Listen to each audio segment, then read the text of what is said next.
여러분, 거울 볼 때는 오늘 좀 괜찮은 것 같은데 생각을 했다가 남이 찍어준 사진 보거나 막 단체 사진 봤을 때 내가 거울로 봤던 그 상상하던 내 얼굴이 너무 달라서 당황했던 적 없으신가요? 전 진짜 충격을 많이 받았거든요. 또 내 친구는 실물이랑 사진이랑 별 차이가 없어 보이는데 유독 나만 사진 찍었을 때 더 이상하게 나오는 것 같아서 그 나만 사진빨 안 받는 얼굴인가? 이런 고민했던 적 없으세요? 그럼 그냥 남들이 바라보는 내 얼굴도 그 못생긴 사진 속 내 얼굴인 건지, 나는 그냥 못생긴 건지 사진빨을 안 받는 건지, 내 진짜 남이 보는 실물은 어떤 느낌인지, 거울 속 내 모습과 사진 속 내 모습이 왜 이렇게 달라 보이는지 궁금하지 않으세요? 제가 오늘 그 가려운 부분 제대로 긁어드리고, 제가 아나운서 하면서 그리고 주변의 배우, 아이돌, 인플루언서 친구들이 적용한다는 사진빨 잘 받는 얼굴과 못 받는 얼굴의 차이, 그리고 그 솔루션까지 정리해드릴게요. 저는 진짜 아나운서 하면서 담당 PD님이 저를 불러가서 넌 진짜 화면빨을 못 받는다, 왜 그렇냐고 생각하냐, 이렇게 질문한 적도 있어서 제가 진짜 미친 듯이 연구했거든요. 일단 첫 번째로 분석에 들어가기 앞서서 남들이 보는 내 얼굴 확인하는 방법 한 가지를 알려드릴게요. 바로 카카오톡 어플을 켜서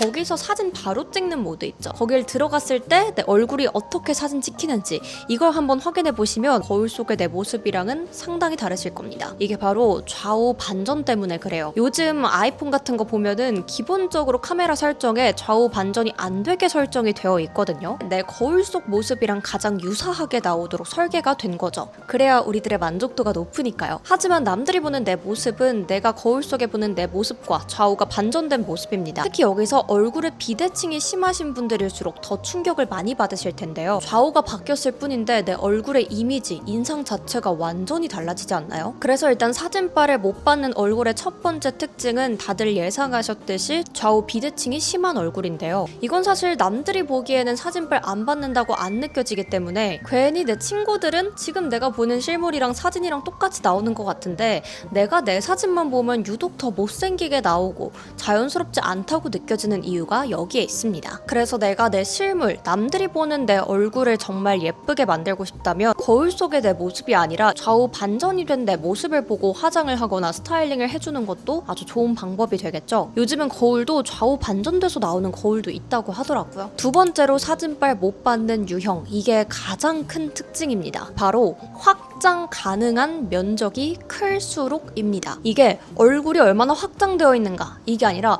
확장될 여지가 얼마나 많느냐, 여기에 해당이 되는데요. 그렇기 때문에 오히려 살이 이미 많이 쪄 있는 사람보다 말랐는데 뼈가 발달해 있는 경우가 사진과 실물 간의 괴리가 더 큰 경우가 많습니다. 살이 쪘을 때는 내가 확장 가능한 면적 그대로 이미 실물에서도 확장이 되어 있거든. 근데 내가 말랐는데 옆광대가 있는 편이다 했을 때 실제로는 3D로 사람들이 나를 보기 때문에 이 면적이 사람들이 저를 직접 봤을 때는 제 얼굴 면적으로 인식을 못 하거든요. 이쪽은 그냥 돌아가 있는 옆면으로 인식이 되고 여기까지만 제 실물 면적으로 인식이 되기 때문이죠. 근데 사진은 2D입니다. 우리를 2D로 펼쳐버리죠. 그렇기 때문에 이 부분, 실제로 봤을 땐 옆면으로 인식되던 이 부분들이 다 이렇게 펼쳐지는 겁니다. 옆면도 펼쳐지고 사각턱에 해당하는 이런 부분들도 실제로는 사각턱이 그렇게 안 심해 보이는데 실제로는 V라인인 것 같은데 라는 소리를 들어도 카메라에서는 이 옆면적까지 다 앞으로 펼쳐져서 2D처럼 나오기 때문에 실제로 사람들이 인식하는 내 얼굴은 이런 정도의 라인이라면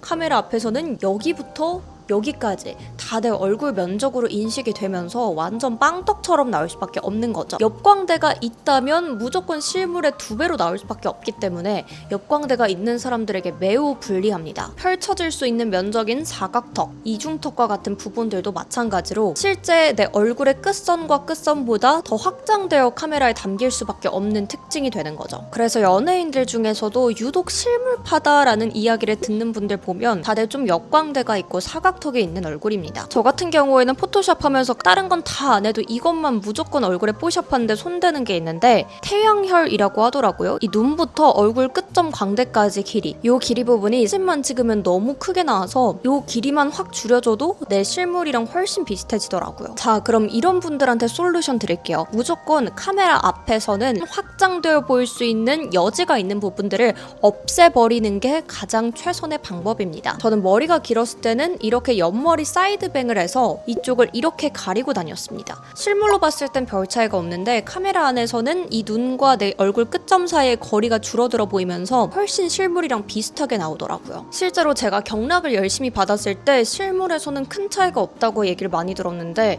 카메라 앞에서는 이 광대 부분이 들어가다 보니까 실물이랑 훨씬 비슷하게 나온다는 평가를 받았습니다. 연예인들이 경락을 많이 하는 이유도 확장 가능한 여백의 여지를 줄이는 거죠. 그리고 카메라로 찍을 때 가장 좋은 건 카메라의 광각을 사용하는 건데요. 어느 정도까지 이 2D로 펼쳐지는지, 어느 정도까지 옆면이 앞면처럼 보이는지 이 부분이 카메라 렌즈 광각의 정도에 따라 다릅니다. 그래서 어떤 카메라로 찍으면 내 실물이랑 비슷한 것 같고 어떤 카메라로 찍으면 완전히 다른 사람처럼 나오는 게 이 렌즈의 차이예요. 이때 렌즈가 망원 렌즈에 가까울수록 얼굴이 더 많이 펼쳐지고 확장이 많이 되는 건데요. 그럼 여기서 우리가 렌즈를 바꿀 수 없다면 촬영 거리를 바꿔주면 조절이 가능합니다. 쉽게 말해서 멀리서 찍고 줌을 당기는 방법이 그냥 원래 그 거리에서 찍는 것보다 훨씬 왜곡이 줄어들게 나와요. 비교적 팔이 짧을수록 이렇게 셀카 모드로 찍었을 때 더 가깝게 찍을 수밖에 없다 보니까 왜곡이 더 커지는 거죠. 그래서 인플루언서들은 굳이 단체 사진을 찍는 게 아닌데도 이렇게 긴 삼각대를 가지고 다니면서 셀카를 찍어도 최대한 멀리서 찍고 줌을 당기는 형태로 활용을 하는 겁니다. 카메라는 얼굴 정면보다 살짝 위에 위치하게 하면 얼짱 각도라고 하죠. 하관과 외곽선이 덜 펼쳐져 보입니다. 그래서 저도 예전에 카메라를 썼을 때보다 지금 카메라로 바꾸고 나서 갑자기 살 빠졌냐는 얘기를 많이 듣는데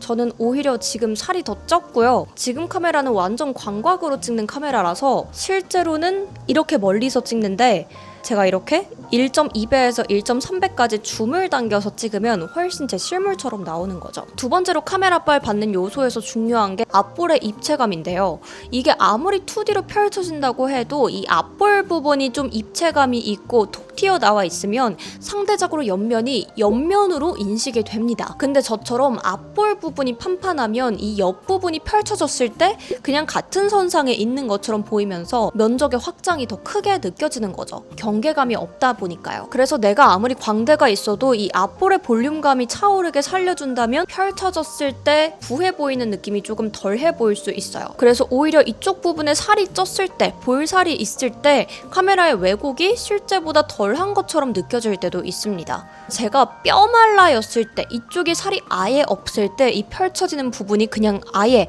하나의 면으로 보여서 더 얼굴이 커 보이고 살쪄 보이더라고요. 그래서 앞볼에 입체감을 주기 위해서 평상시에 앞볼을 들어 올리는 연습을 해주시면 좋습니다. 웃을 때도 그냥 이렇게 앞볼 판판하게 웃으면 부자연스럽고 얼굴도 안 예뻐 보이게 나와요. 최대한 이 앞볼을 끌어올려서 애교살부터 앞볼까지 모두 볼륨감이 차오르게 웃어주는 게 카메라에서 가장 예쁘게 나옵니다. 자연스럽게 웃는 게 어려우신 분들은 니은 이렇게 말해보세요. 니은 니은. 앞볼이 확 올라가면서 애교살까지 끌어당겨지고 볼륨이 차오릅니다. 니은.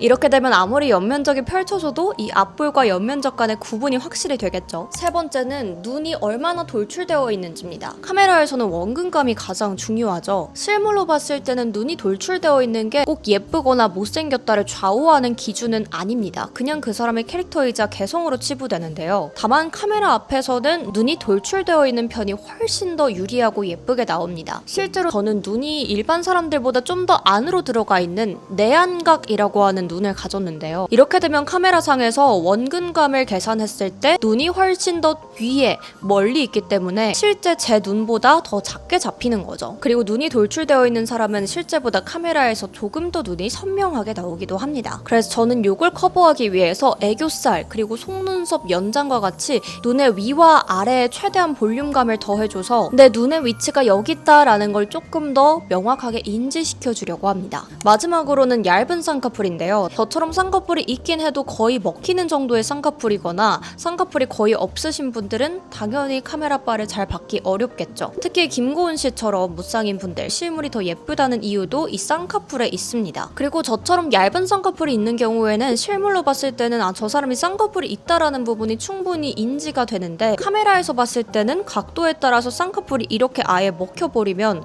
완전 무쌍처럼 나오게 되는 거죠. 그러니까 실물과의 괴리감이 더 커지는 겁니다. 이걸 해결하기 위해서는 남들처럼 무조건 이렇게 하관을 들이밀고 눈을 이렇게 올려뜨는 형태가 되는 게 아니라 쌍꺼풀이 충분히 카메라에 인지될 수 있도록 너무 힘세게 눈에 뜨지 않고 얼굴도 너무 이렇게 내리지 않는 습관이 필요합니다. 이렇게 얼굴을 내리면 일반적으로 쌍꺼풀이 있는 분들은 쌍꺼풀이 살아있는데 쌍꺼풀이 얇은 분들은 이렇게 내릴수록 눈이 위로 떠지면서 쌍꺼풀이 먹히기 때문이죠. 그리고 눈도 너무 이렇게 쫑 하고 다 떠버리면 아예 또 쌍꺼풀이 사라지죠. 그래서 내 쌍꺼풀이 충분히 카메라에 인지될 수 있는 각도를 찾는 게 중요합니다. 이렇게 제가 카메라빨 못 받는 사람들의 특징과 솔루션을 좀 정리해봤는데요. 지금처럼 뻔하지 않은 자기관리 꿀팁들 제 채널에도 많이 올려놨으니까요. 하나씩 살펴보시면 좋겠고 다음 영상이 기대되신다면 구독하고 또 만나뵈면 좋겠습니다. 안녕!